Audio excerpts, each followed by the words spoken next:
Om Jnana-timirandhasya Jnananjana Shalakaya Chakshurun Militam Yena Tasmai Shri Gurave Namaha.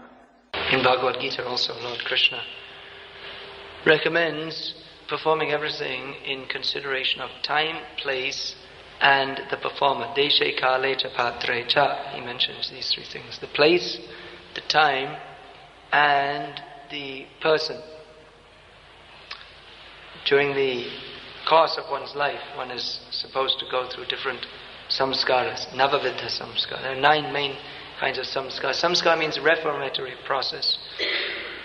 And there are others also. The whole Vedic system is meant for reformation, because janmana jayate shudra.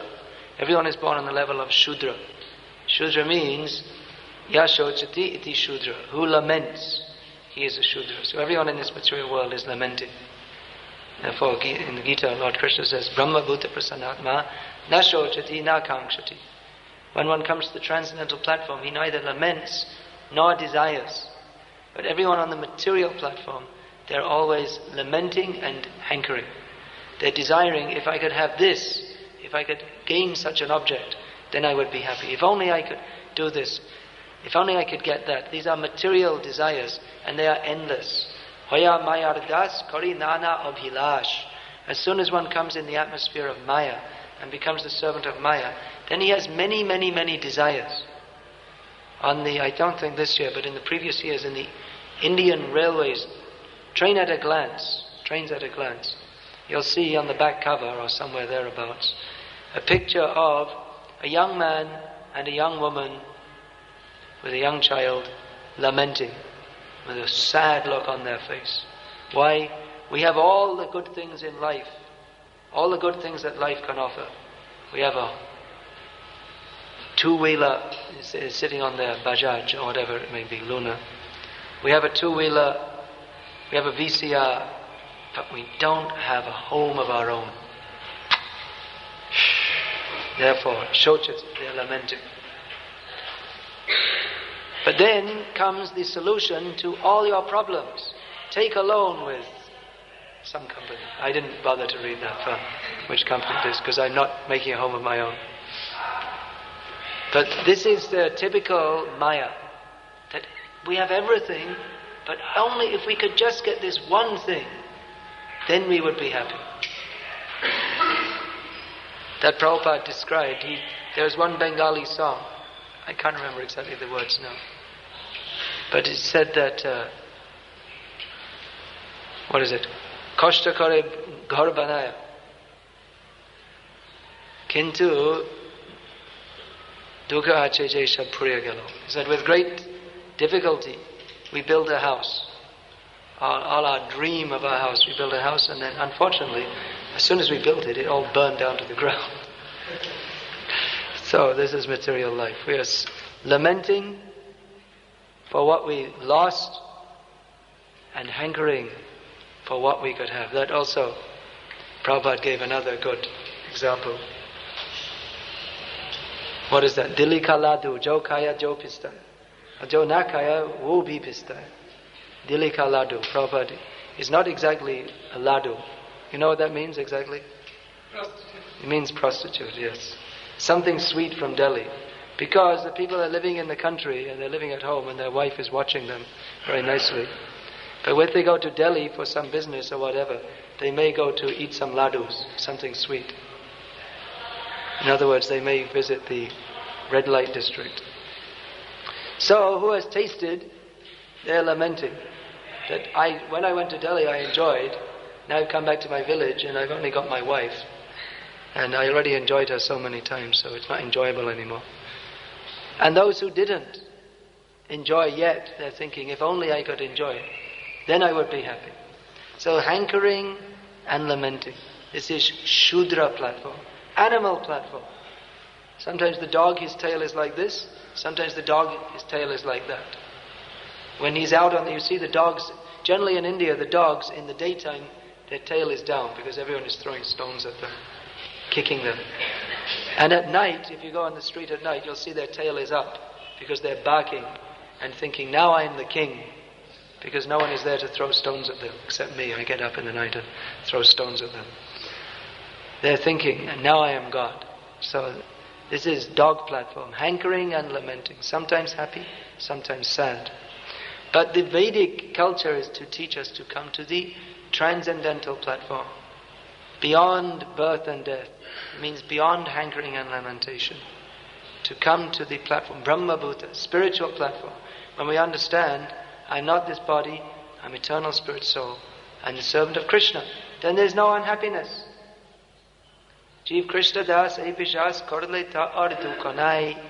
As soon as we understand I'm the servant of Krishna, there's no more unhappiness. Vishvam Purna Sukhayate. Generally we think, as Lord Krishna says in Bhagavad-gita, that Dukhalayama Shashvatam. This world is a miserable place. And it's true, it is miserable. It's not that it's not miserable, it is miserable. Krishna is not just saying it. It's not that Krishna is in a bad mood and he's just lamenting, oh, this world is miserable. Like a karmi may, oh, this world is miserable.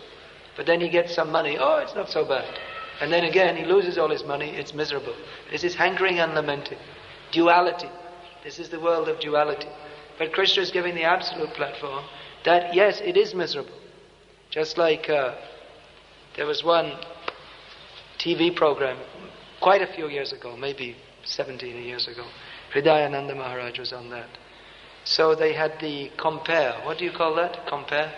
The guy in the middle, the referee. There was a debate. Someone was attacking the Hare Krishna movement. That you're too negative.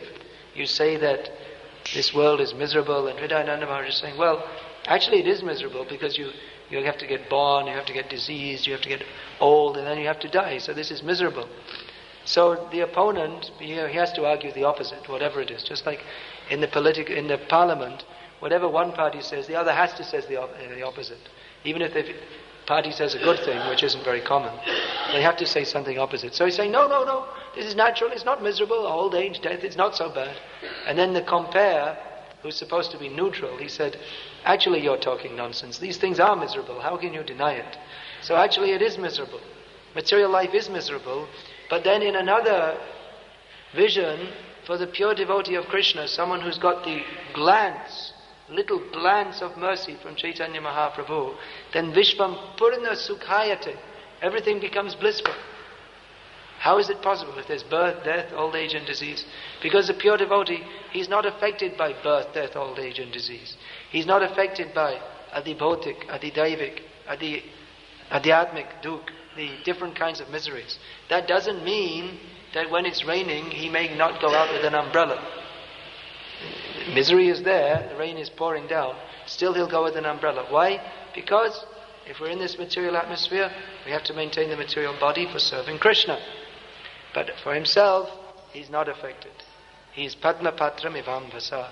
He's just like the lotus leaf is in the water, but not affected by the water. Even if the water drops on, immediately it will fall off again. Transcendental position. So Krishna is then how Vishvam Purna Sukhayate? Because he sees everywhere. Krishna, he sees this is the kingdom of God. Just like if the king or the governor goes on a tour of the prison, it doesn't mean he's a prisoner. It doesn't mean he's suffering under the conditions of the prison. Rather, when he goes there, they'll make some special arrangement, bring him some nice food, and treat him with all respect. Whereas the prisoner is being shoved out, you rascal, beaten with sticks, put in the cell, starved. Of course, modern prison life means they give you a TV and all these things. But prison is a suffering condition. But if the governor goes to the prison, it doesn't mean that he's become a prisoner, or if a respectable citizen is brought on a tour. So in the same way, if pure devotee is in this material world, he's not affected by the conditions of the material world. He's always in transcendental bliss. So these Vedic ceremonies, they are meant for samskar, reformation, purification, so that we can gradually come to realize that I have nothing to do with this material world. I'm an eternal servant of Krishna. I don't belong here. It's just like I was saying the other day, we're all suffering from amnesia. Amnesia means forgetful condition. You forget, who is my wife, where is my home, who are my friends, who am I? There are different levels of amnesia. So the treatment for amnesia is to put the person into the atmosphere in which he's accustomed to, And then he'll gradually remember that, oh yes, this is my home, this is my wife, and all these things. So the Vedic ceremonies, they are for materialistic people to gradually wake them up to the reality. Because materialistic people, they're addicted to such things. Here we have ceremonies to be performed with one's wife, on one's own birthday, or on the birthday of one's children. Actually, most of these samskars, they're based around children, because people are attached, generally people are attached to children. I mean, not the sannyasis and brahmacharis, but the majority of people in society are householders. So naturally they're attached to their children. So the Vedic ceremonies, that they are meant for putting your attachment to the children into a context whereby our Krishna consciousness can be revived. So everyone's thinking, how my children how can they be benefited? So the highest benefit is to come in contact with Krishna. So all these Vedic ceremonies, they bring us in contact with Krishna. There are different, at the time of birth, there is a ceremony. There is calculating the horoscope. That's called Jatakarana. And then name-giving ceremony. That comes then. Anna Prashana, giving the first rice. Vidyarambha, these are all the different sanskars. Vidyarambha means beginning, education. Even before birth, Garbhadan, the ceremony for producing a good child. So all these ceremonies, they are done in connection with Krishna and his devotees. On all these ceremonies, the learned brahmanas will be called to perform the ceremonies according to time, place and circumstance, choosing the auspicious time. And they will perform ceremonies and they will chant mantras and perform rituals which will benefit the child by invoking the blessings of Lord Krishna. And then the brahmanas are fed. And this is the Vedic culture, that children from the beginning, they grow up learning how to center their lives on Krishna and how to respect his devotees. So how much important it is bringing up children in Krishna consciousness. Just like you see these little children, if they're trained to bow down before the Vaishnavas, to bow down before Krishna, then it will be an automatic thing. I've seen in Bangladesh, many times you might have heard me say this, that the young children, even if a sadhu comes, they'll see, immediately they'll bow down, because they're trained like that.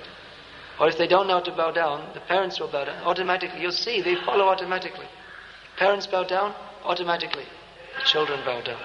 So these ceremonies are there. Now in the modern age, we have happy birthday to you. We have birthday ceremonies in which the person who's born on that day, they are made the center of attention. But actually, for a birthday ceremony, what should happen is the person whose birthday it is, they should invite brahmanas and feed them, and they should offer something to the deities. In other words, that person is honored also, but more important, he should honor Lord Krishna. This is how a birthday ceremony should be performed.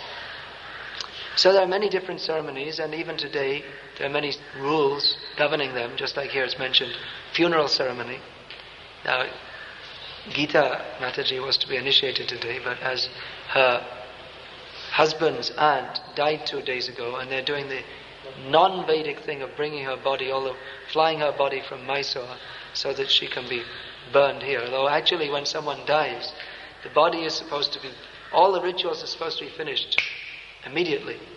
You have to be ready. And if you're not ready, you have to do it. If someone dies after sunrise, all the ceremonies have to be finished before sunset. And if they die after sunset, everything has to be finished before sunrise. That is the rule. Don't hang around, decorate the body, call all the people, get it over quick. Otherwise, what will happen is, the spirit who was encased in that body, if it's not all finished quickly, they'll remain. The spirit soul that remains, even after leaving the body, remains in the area of the body. And then if that's not quickly done, then he'll become attached and not leave, and he may think, I never died, and he'll remain as a ghost. And the ghost will stay, even sometimes for hundreds of years, thinking, I never died.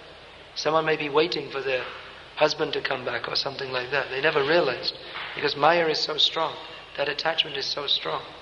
So there are everything is detailed in the Vedic literatures. Everything is taken into consideration. What is for the benefit of human society. Therefore, we are so much grateful to Vyasadeva. Today they're calling this Vyasa Puja.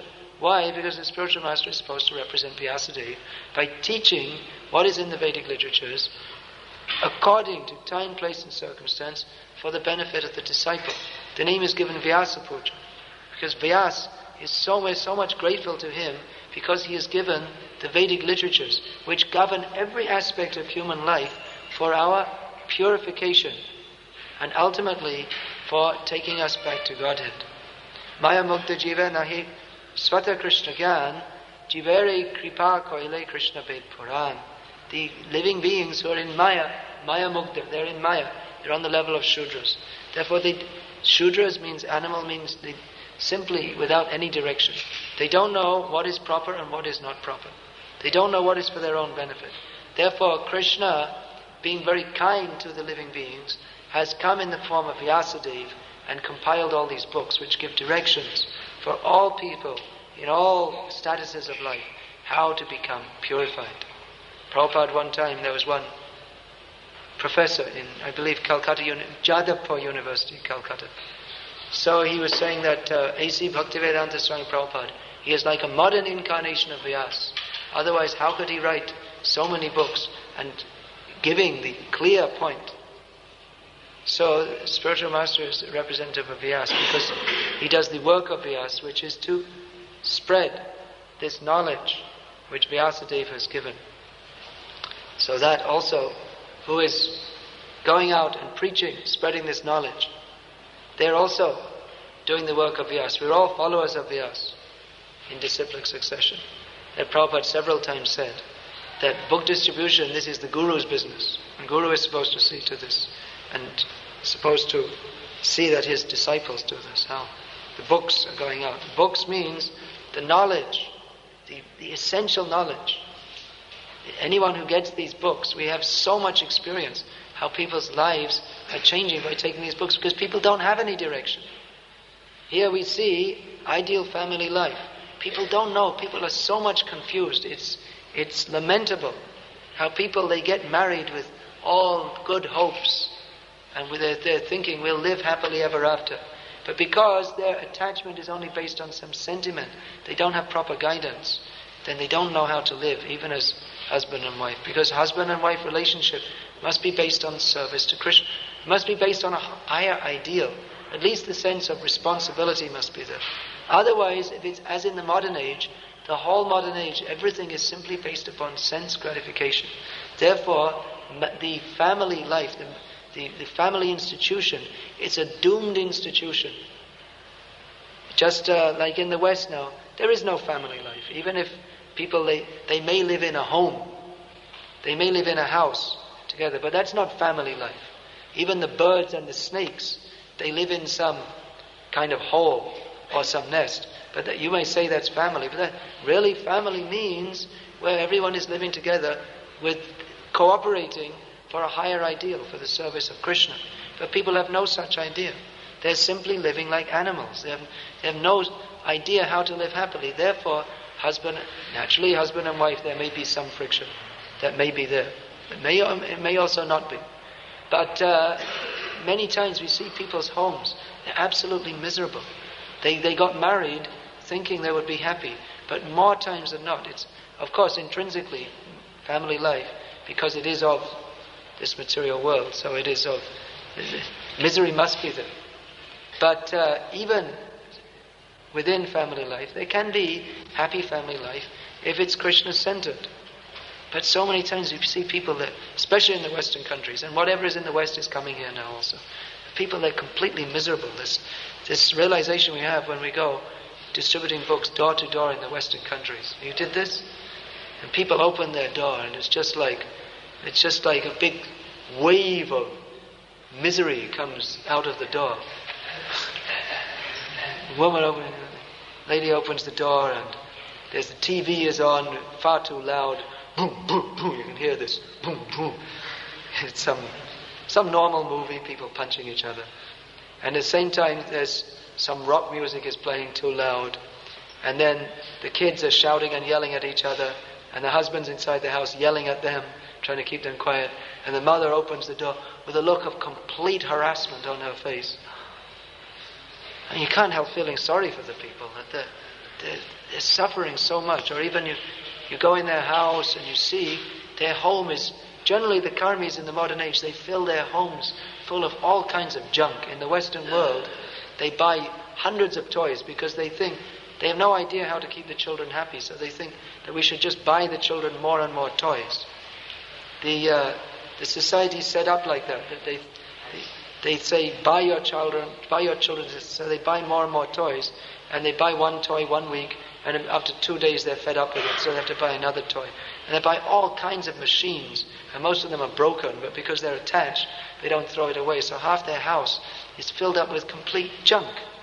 You open the cupboards, and there's just all kinds of garbage in there, which are some toy, some game, some machine which they don't use, and all kinds of clothes, 50 pairs of shoes. And they think, why am I not happy? They're just filling up their home. There's no space to move in the home. It's full of all this garbage. And they're just in this illusion that I will buy more and more things, and then I'll become happy. They have no idea that happiness means you center your life on Krishna. So that's why we see many times people get these books and their lives change because they're ready for a change. They're suffering so much. Some people are a little more intelligent, they realize they're suffering, but they have no idea how to get free from suffering. Even some of them may be intelligent enough to know that this whole modern society, it's nonsense. Therefore they don't want to follow the way of life that the society is giving them. They want to live a little differently. They want to eat only organic food, and they don't want to be cruel to animals. But what is the root problem? They have no idea. That the forgetfulness of Krishna. They have no idea until someone comes and wakes them up. No one can understand Krishna. That is the system Krishna has set up. That Krishna wants that. One thing Krishna wants, that his devotees will do something in this world to show that they love him. Krishna doesn't think that it's enough simply to, especially in this age, Krishna has come as Krishna Caitanya Mahaprabhu.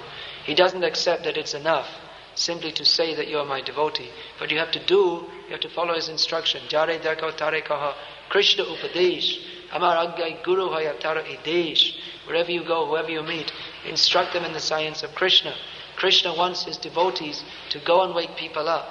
They have no hope of being woken up unless the devotees take the effort to go place to place, town to town, village to village, door to door, and wake them up.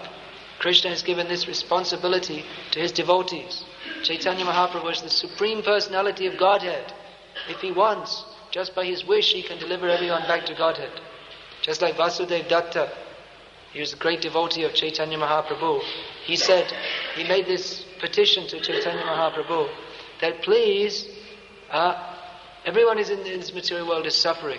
There's sinful reactions. So kindly transfer all their sinful reactions to me.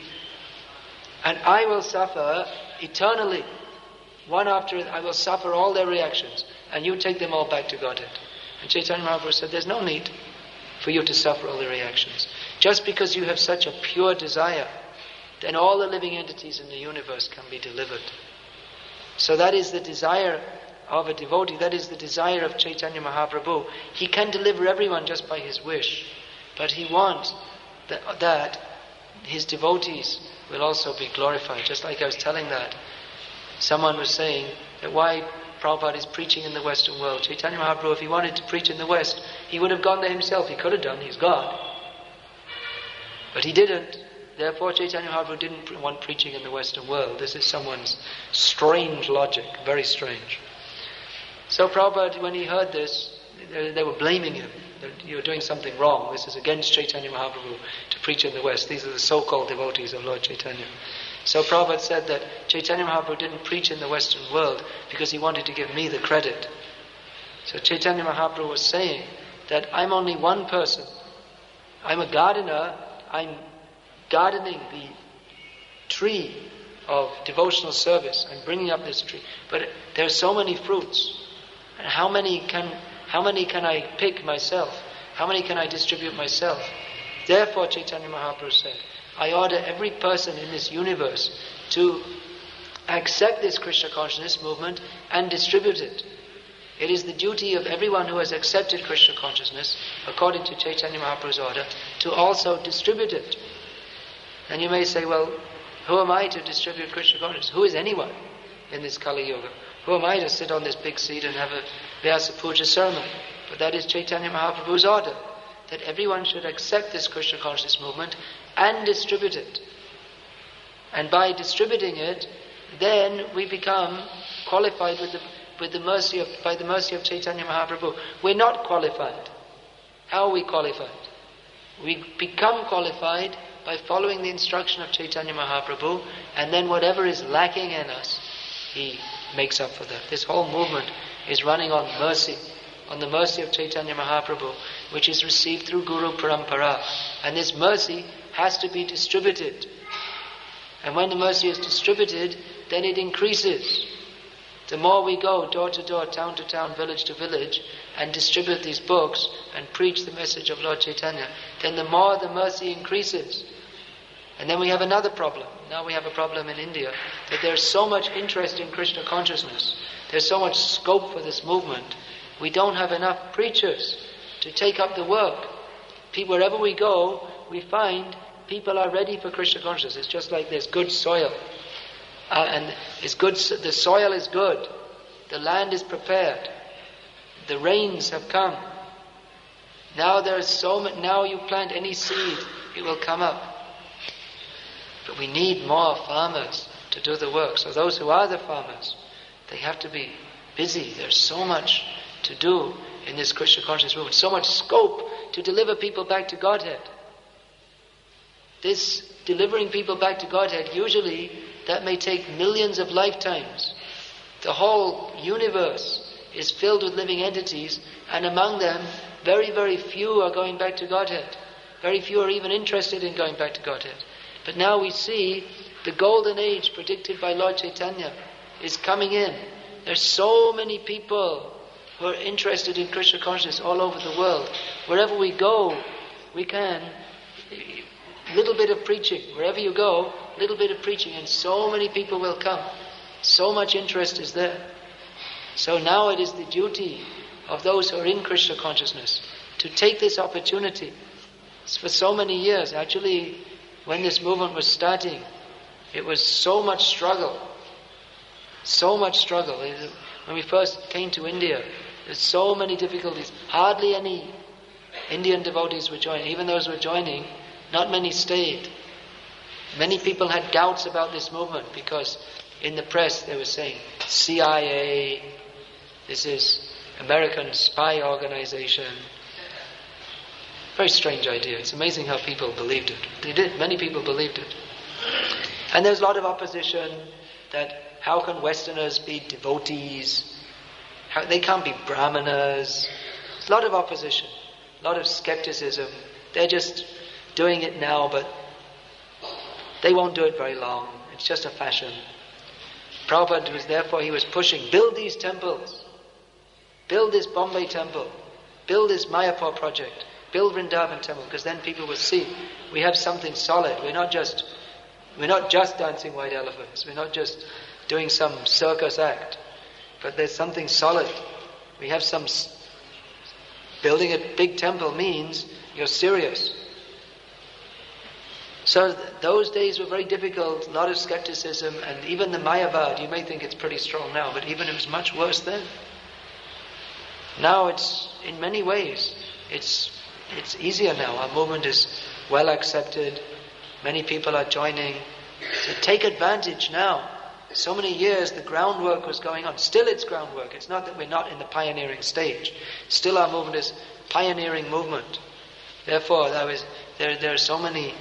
may be so many problems there. Well, you expect there may be problems. If you're trying to promote purity in the land of impurity, then definitely there'll be problems. If you're trying to preach Krishna consciousness, definitely there'll be problems, because one thing is the demons won't like it. So we can expect problems. We're a pioneering movement. We're bringing in a revolution. Bringing in Krishna consciousness in the Western countries, or even in India nowadays, bringing in the real thing. It's making a revolution. The whole world is going for sense gratification. And we are saying no meat eating, no gambling, no illicit sex, no intoxication.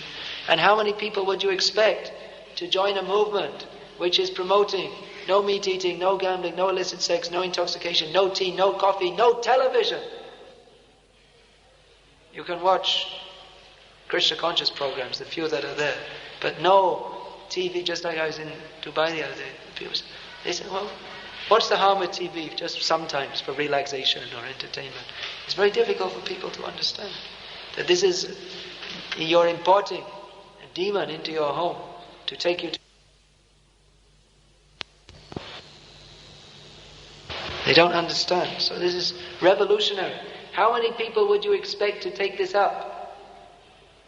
If we stand on a no meat eating, no gambling, no illicit sex, no tea, no coffee, no pan parag, no pan masala, none of these things.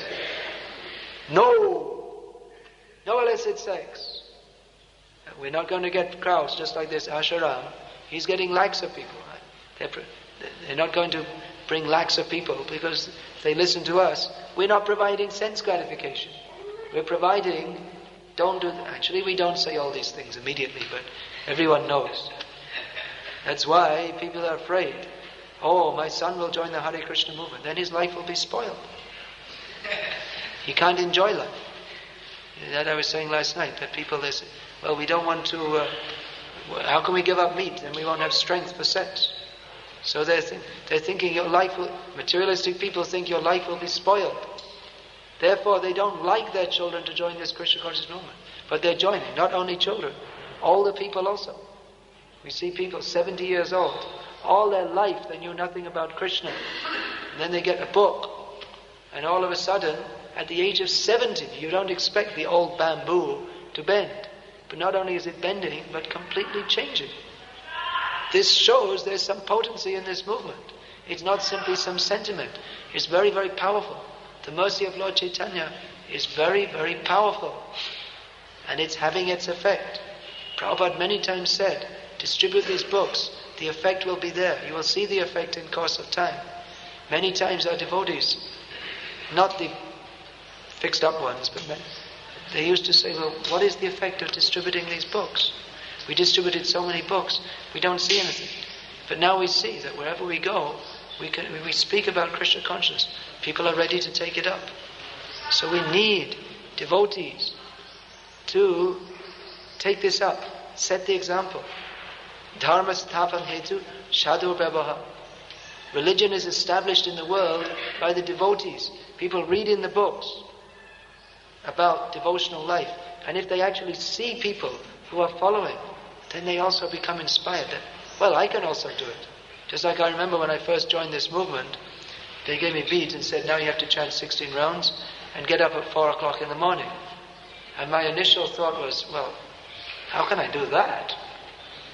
But then I looked at all the other devotees and I saw, well, they're all coming from an ordinary background like me. They didn't fly in from the heavenly planets. Probably they did in their previous lives, but I saw they were just people like me. They're doing it, so I can also do it. So people, they get inspiration. If they see the devotees, that he's doing it, why can't I do it? If they see Western people chanting Hare Krishna, well, if they can do it, I can do it. Or if they, many times, I saw our householder preachers also, that it's also very effective. That people, one thing they may, if householders see brahmacharis and sannyasis, they may think, well, they're brahmacharis and sannyasis. They're very special. But I'm just a householder, how can I do it? But when they see that householder, he's also doing, he also has his home, he also has his children, he also has his whatever problems are there in family life, he's also doing, and they take inspiration, yeah, I can also do. So we need now many, many, many devotees to take this up very seriously, live the life of Krishna consciousness. and preach this to others. All fronts, the main front, push the book distribution. And also go, speak to people, distribute prasad. We have so many programs. All these programs, it's like a great sanskar. We're talking about sanskar. Sanskar means a reformatory ceremony. Something which is done to help purify people. So the main sanskar, the most important sanskar, is diksha, initiation. Sanskarat bhavat dvija. By the diksha, understand, by the diksha sanskar, by initiation, one becomes accepted as twice born. Everyone is born in this material world. Janmana jayate shudra. Everyone is born on the level of a shudra. But by sanskar, by reformation, he becomes twice born, in which the father is the spiritual master and the mother is the spiritual knowledge he gives in the Vedas. So, this is the most important reformatory ceremony. And all the other ceremonies we are doing, what are we doing? Book distribution, prasad distribution, opening temples, all these different things. They are meant for reforming people. Just like before Diksha, there is some, what is that called? What is that? I'm just not now remembering the word. Purvascharya, yes. Activities which are performed to prepare one to take Diksha. Diksha is not exactly just sitting in a ceremony, but it means acceptance of a change of heart, change of life. So there are Purvascharya, there are activities which purify the person to prepare them for Diksha. So all these activities in Krishna consciousness, going out, preaching, distributing books, they are meant for changing people's way of thinking so that they can also come in, be initiated. And then we go on with the reading books, distributing books, Harinam, all these things. It goes on, purifying. Our movement is an export-orientated movement. We've imported, just like you see, they have these industrial areas. They import raw materials from outside. They may import iron ore from China or something like this. And then they process it, and then they export it. So our movement is Golokara Premdhan Harinama Sankirtan. This Harinam, this is imported from the spiritual world. So we're importing that, and then by the process of Krishna consciousness, we're exporting everyone back, finished product, to the spiritual world. The Lord, Supreme Personality of Godhead, He very kindly comes in the form of His holy name. Kali Kale, Nama Rupe Krishna Avatar, Nam Hoite Hoi Sarva Jagate Nishta. In this age of Kali, Lord Krishna has come in the form of His holy name, and by the power of the holy name, the whole universe is meant for deliverance. So Krishna has come in the form of the holy name, and He has come. And by that chanting, Chaito Darpana Marjanam, the heart is cleansed. And when the heart is cleansed, then we go chanting, back to the spiritual world. So this is the whole process of Krishna consciousness. Here is given in this chapter. Ideal family life. Whatever situation you're in, maybe family man, you may be brahmachari, whatever situation you're in, according to your situation, take up this Krishna consciousness, distribute it to others, spread it to others, and prepare ourselves for going back home, back to Godhead. Hare Krishna. Is there any question? Yes. Most of the lecture you were very much emphasizing on book distribution. But at least in India, many studies have showed that because of the high popularity of television, people have literally stopped reading books. So has the time come to shift our attention from book distribution to television-based programs? No. Because we're not distributing stupid books like the karmis are distributing. These books are Krishna. They are non-different from Krishna. Krishna has His way. When the books go in people's homes, they may sit. The time will come, someone will read them, because Krishna is in everyone's heart also. So, Krishna inspires people to read these books. We also do TV preaching, but we're not going to stop book distribution under any circumstances. Once a devotee said, he sent a letter to Prabhupada saying that one devotee had told him that in future the people will become so demoniac that we'll have to stop book distribution. Prabhupada wrote back and said, which rascal said that? Our book distribution will never stop. Rather, it will increase.